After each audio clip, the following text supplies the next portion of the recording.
Welcome to this series of ACC 501 new short lectures. ये ACC 501 की new short lecture series की video है। Complete series इस channel के ऊपर अपलोड की जा रही है और आज की वीडियो के अंदर आपको लेक्चर नंबर 16 करवाया जा रहा है। तो शुरू करते हैं आज के इस ट्यूटोरियल को।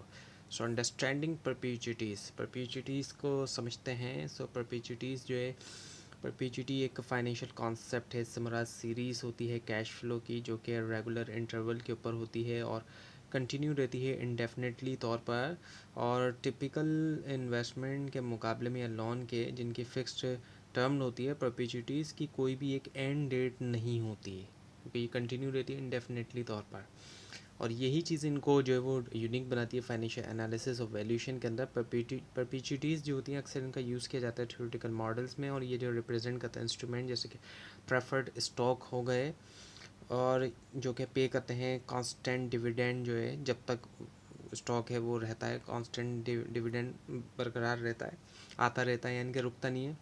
और आइडिया ये है कि इन्वेस्टर रिसीव करते हैं consistent amount of money regular interval के ऊपर, जैसे कि एनुअली या मंथली, बगैर एक्सपेक्टेशन के पेमेंट जो वो रुक जाएगी। और ये कॉन्सेप्ट क्रूशल होता है अंडरस्टैंड करने में, जो लॉन्ग टर्म फाइनेंशियल प्लानिंग अगर हम देखें, और वैल्यूशन के अंदर वैल्यूशन टेक्निक हो गई, और स्पेशली जो कॉर्पोरेट फाइनेंस और इन्वेस्टमेंट एनालिसिस होती है। Now the present value of perpetuity की हम बात करें। अब जो प्रेजेंट वैल्यू ऑफ परपेचुइटी होती है उसको हम कैलकुलेट को जिस तरीके से करते हैं कि PV is equal to C divided by R. यहाँ पर C जो है वो क्या करता है, रिप्रेजेंट कैश फ्लो को करता है, और R इंटरेस्ट रेट, और PV तो हो गया प्रेजेंट वैल्यू। अब ये फार्मूला आता है, ड्राइव हुआ है कॉन्सेप्ट से कि जो वैल्यू होती है रिसीव करने की कांस्टेंट कैश फ्लो, वो हमेशा जो है वो हासिल की जा सकती है, डिटरमाइन की जा सकती है डिवाइड करते हुए जो कैश फ्लो होता है, डिवाइड किया जाता है अमाउंट जो है कैश फ्लो का रेट से, जिसके ऊपर फ्यूचर कैश फ्लो डिस्काउंट होते हैं। और ये कैलकुलेशन अज्यूम करती है कि इंटरेस्ट रेट जो है रहता है कांस्टेंट, और ये कि कैश फ्लो कंटिन्यू रहता है इंडेफिनेटली तौर पर। सिंप्लिसिटी इस फार्मूला की इसको बनाती है एक useful powerful tool actually financial analysis में, स्पेशली जो है जब इवेल्युएट कर रहे हैं हम इन्वेस्टमेंट, जैसे कि परपेचुइटी जो कि पे कर रही है बॉन्ड्स या फिर जो प्रेफर्ड स्टॉक्स हैं। और ये हाईलाइट करता है जो इन्वर्स रिलेशनशिप होता है इंटरेस्ट रेट और प्रेजेंट वैल्यू के दरमियान। जब इंटरेस्ट रेट इंक्रीज़ होता है तो जो प्रेजेंट वैल्यू होती है परपेचुइटी की, वो डिक्रीज़ होती है, and vice versa. So comparing perpetuities and annuities, अब इनको अगर हम कंपेयर करें, so comparison with the 5 year cash flow. एक 5 ईयर कैश फ्लो जो है वो रिप्रेजेंट करता है फाइनाइट सीरीज ऑफ पेमेंट्स को। टिपिकली एनालाइज किया जाता है यूज़ करते हुए एन्यूटी फार्मूला और परपेचुइटीज़ के मुकाबले में, जो कि कंटिन्यू रहती है। हमेशा हम कह सकते हैं उसको, एन्यूटीज़ का जो एक डिफाइंड स्टार्ट और एंड है, और प्रेजेंट वैल्यू जो है 5 ईयर कैश फ्लो का उसको कैलकुलेट किया जाता है यूज़ करते हुए ज़्यादा कॉम्प्लेक्स फार्मूला।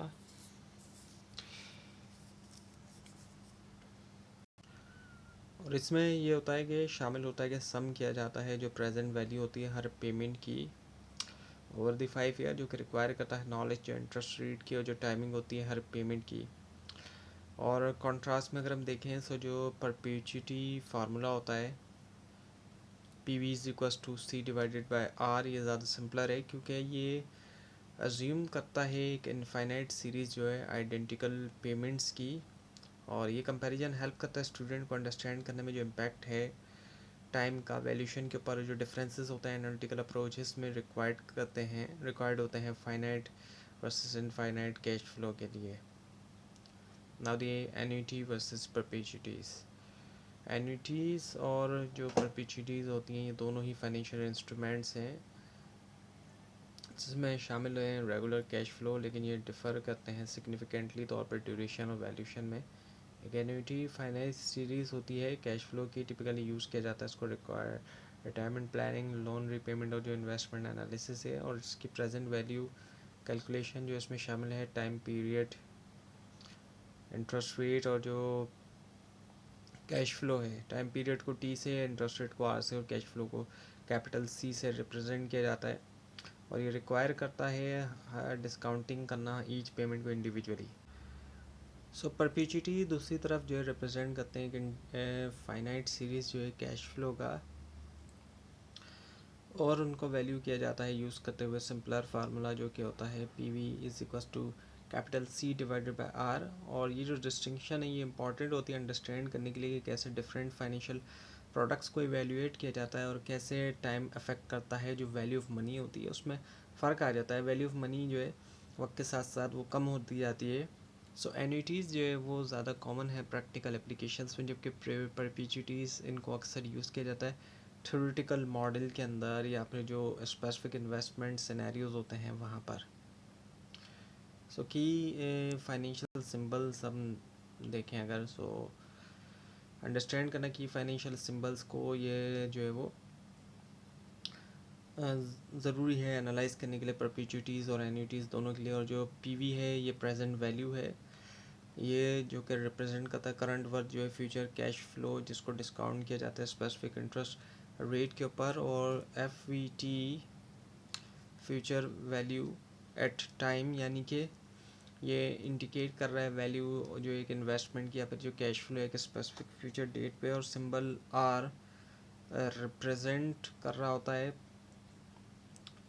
इंटरेस्ट रेट को जो कि यूज़ किया जाता है डिस्काउंट करने के लिए कैश फ्लो उसके प्रेजेंट वैल्यू के लिए। और वेरिएबल टी जो है टाइम, यानी कि ये टिपिकली होता है ईयर के अंदर और ये क्रूशल होता है कैलकुलेट करने में जो वैल्यू होती है एन्युटीज़ की। और कैश फ्लो की हम बात करें जो कि सी है, कैश फ्लो पर पीरियड एक्चुअली ये होता है ये अमाउंट जो कि रिसीव हुआ या पे हुआ रेगुलर इंटरवल में। और ये सिंबल जो है फाउंडेशन से आते हैं फाइनेंशियल फार्मूलाज के, और ये यूज़ किया जाता है extensively investment analysis corporate finance और पर्सनल फाइनेंशियल प्लानिंग में।